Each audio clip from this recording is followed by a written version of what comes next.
I'm shooting from the hip on this one. I will absolutely pull up some references for you and put them in Substack, just so you can verify what I'm talking about. I just really don't want to sit down and pull up a bunch of stuff and lose some steam while I'm thinking about this. So here's the thing. A lot of people use martial arts as an alternate form of exercise, but there is actually a pretty big problem with this. Now, it doesn't mean that we as martial arts school owners and teachers shouldn't do better to help fulfill this, because we should.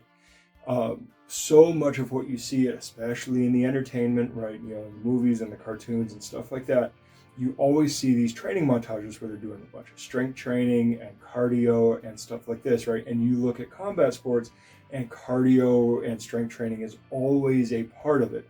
And yet you sign up for a martial arts class, whether that is something modern like a jiu-jitsu class, or an MMA class or something like that, or you go with something a little more old school like a karate or kung fu class. Very oftentimes, the most cardio or strength training that you're going to get out of that class in specific is going to be the partner work that you do, stance work, footwork, sparring, rolling, and stuff, and that's all fine.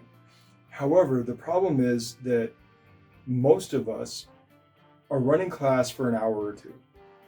Most of the time, you don't have a lot of options to go and spend 4 or 5 hours, right? You don't even have the energy to go and spend multiple hours or do 2 sessions a day or anything like that to go in and get a gym. A lot of places don't have the funds to have a regular strength training gym as part of it. A lot of them, aren't going to be able to recommend or consult with you on strength training, on conditioning, on cardio. They'll just give you the same old kind of the whatever advice that they got from their coach that may or may not be up to date with the material that we know now. There's a lot of problems with that.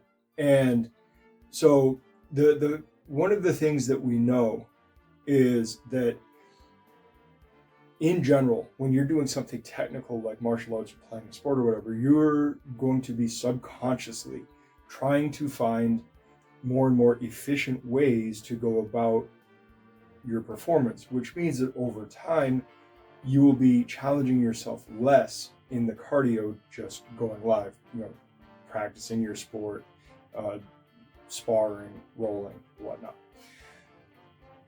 Now, that doesn't mean that you can't get some benefit out of it. Of course you can. It's just not going to be at that level to be able to kind of bring you up the way that dedicated training would. And as far as strength training goes, don't buy into the lie that you don't need strength. You absolutely need strength. You may not need to be a world-class power lifter or strongman or something like that. Though strength never hurts, provided that the training's not eating into your technical work. You have to spend some dedicated time working on your strength and conditioning and cardio. Cardio is really part of conditioning, but whatever. We also know that for the most part, if you are overweight, which a lot of people that get into martial arts are overweight. This is not a judgment. This is not a criticism. I'm happy that you're here. But you can't rely on martial arts to help you lose weight beyond the first few pounds. In fact, once you get adapted to it and everything, without dedicated efforts outside of that, you may find that the weight comes back or that it doesn't change in the first place. And the reason for this is that if you look at strength training and cardio, there's a certain recommended level, there's a certain tolerable level of volume, of intensity, of calories that you can burn that you can even do at baseline. And the thing is, you need that for general health and longevity. There are actual standards against all-cause mortality that says you need strength and cardio. And if you push the cardio beyond that boundary, what you may find is, one, you may be running yourself into the ground, and that's horrible. But worse, maybe worse, is the fact that for a lot of people, and this is very, very common, this has been shown in research, and again, I will try to pull up some resources for you in post, you will subconsciously reduce your energy expenditure outside of training to cover for the fact that you have spent so much more in training, which means that you may find yourself napping more, you may find yourself fidgeting less, you may find yourself less motivated to get up and walk around the house and do stuff like that. Your body is actually really good at conserving energy, and if you take too much energy on one side, it's going to pull that energy from somewhere else, and so you may not end up with as much of a deficit. So not only do you run a risk of running yourself into the ground, but you also run a risk of doing that for no real effort or for no real effect. And that's got to be frustrating. So then what do we do with it, right? What do we do with this idea that you're not gonna spend as many calories as you think you are, and if you try to boost that up, you may foil your own efforts? Well, that means that weight loss has to be done through diet primarily, right? You need the cardio, you need the strength training, you don't dump that off, but you do that at the levels that you need for normal, reasonable progress and for maintaining your health and longevity, and of course, performance within the martial arts, within daily life. But you have to moderate that with diet. And that probably means that at least some of you are going to have to deal with feeling hungry. You're going to have to deal with maybe food being less satisfying, eating less palatable food and whatnot. But that is the sacrifice for trying to lose some weight. Martial arts by itself is actually pretty terrible for losing weight. And you can see that a lot of people who've been doing martial arts for decades are still overweight. And it's probably because, one, they probably don't care that much, and two, they were probably just sold the idea that, well, martial arts will help you get in shape, and then it didn't happen, but they enjoyed doing martial arts anyway, so they just kind of kept on doing it and didn't think about adjusting things elsewhere.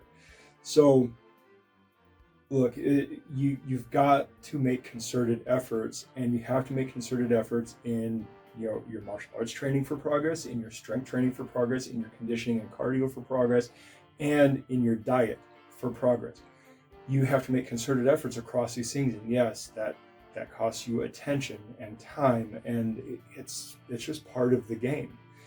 But you cannot rely on going to class, especially just going to class, say 3 times a week, which is 2 to 3 times a week is actually pretty average. You're not going to be able to rely on that for your exercise. It's not enough.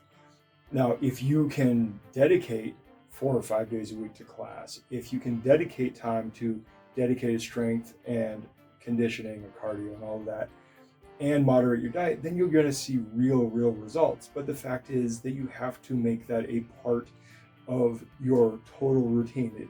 Like when we say it's a lifestyle, like that's part of what we mean. It's not just some psychological obsession. It is actually a dedicated part of lifestyle that you have to modulate all of these factors constantly monitoring them and figuring out what you need to boost or reduce in order to make things work.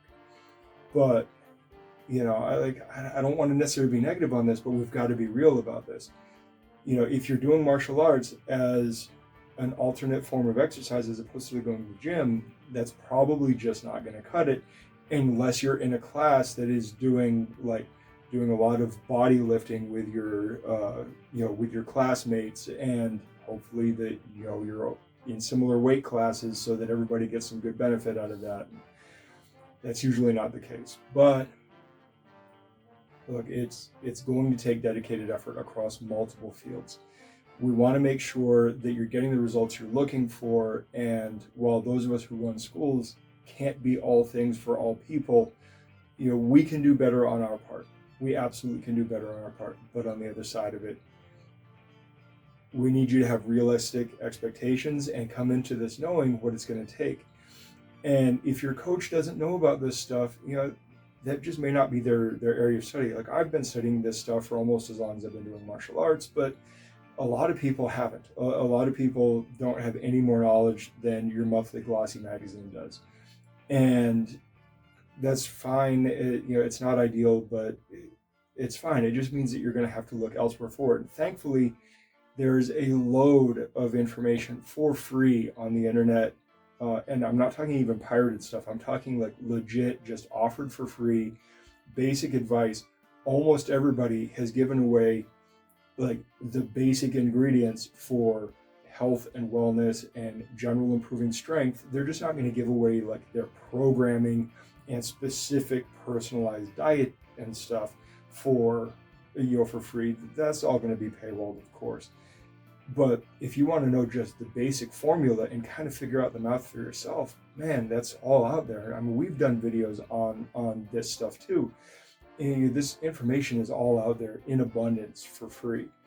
And the fact is that none of it has to be perfect in order for you to make progress. You just got to find something that you can be consistent with over time. That's what's going to yield progress. As long as your nutrition is not leaving any major holes, pick a diet that you can work with. Even if it's something that people don't like, they just don't have any major holes. Make sure that you're getting your calorie balance in, make sure that you're getting your macros in, make sure your micronutrients are doing all right. However that unfolds for you is probably okay, provided you're not being overly restrictive. And as your strength training, look, every kind of strength training that has produced results, for, weightlifting, CrossFit, powerlifting, strongman, Highland Games, the modern conditioning movement and stuff like that. All of that stuff will give you some yield in some direction. Bodyweight, calisthenics, it's all fantastic. You can pick one, you can mix and match. Anything that is going to give you progressive overload over time that you can stick with is fine. Cardio, look, you've got to practice your sport. And for martial arts, that means a lot of sparring, a lot of bag work, a lot of mitt work, a lot of rolling, a lot of technique work. And hey, don't neglect your forms. If you're a forms guy, don't neglect your forms. That can be part of it too. But you probably should also add in some dedicated cardio. And yeah, that could be more bag time. You could literally be doing cardio kickboxing and that would be fine. Or like cardio calisthenics, doing like grappling movements, and that's fine. Or riding a bike or running or hiking, that's all fine. Something to elevate your heart rate. Again, we've posted a bunch of stuff on this, and just about anything in there is going to work okay. Because the at the end of the day, your strength has to be transferred through your skills, which means that any type of strength building is going to work. Your conditioning has to be expressed through your skills, which means outside of practicing and going live and sparring and doing bag work and stuff, any additional cardio you need to do can really just be anything that you like and enjoy to just really fulfill those cardio requirements. And that's fine. So you don't have to be hyper specific on all this stuff. Yeah, the more specific your goals, the more high level your goals, the more specific and the more dedicated and detailed you'll have to be. But for most people, that's not the case. For most people, they're just looking for a little more strength, a little bit of weight loss, a little bit better performance, a little bit of longevity, feeling better, looking better, that kind of stuff. And in that case, almost anything's going to work. There are very few things that you just outright avoid, right? So, look, martial arts is great, but please try not to rely on that for your weight loss or your strength and conditioning. Try to add to that. And this is also a call to my fellow instructors. Try to do better. Try to, if you cannot give them the options in your school, try to point them in the directions of good sources. And again, I'm going to give you guys a bunch of good sources in the Substack in post. And I'm going to cut it there, and I will talk to you guys later. Good journey.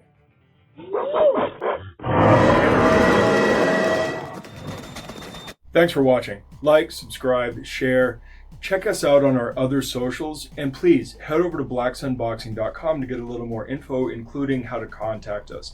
Furthermore, if you are in the Phoenix area, please feel free to stop in, say hi, join in for a class, whatever. Also, if you ever see us cite sources or just for additional content, please check out our Substack. That is where we put all of the sources we use in our videos and is a major part of this. Plus, it serves as a membership platform for long distance learning and for people who would like to support us but aren't local. We would greatly appreciate it if you signed up. Even just the free membership helps us out a lot. All right, I will see you guys in the next video. Good journey.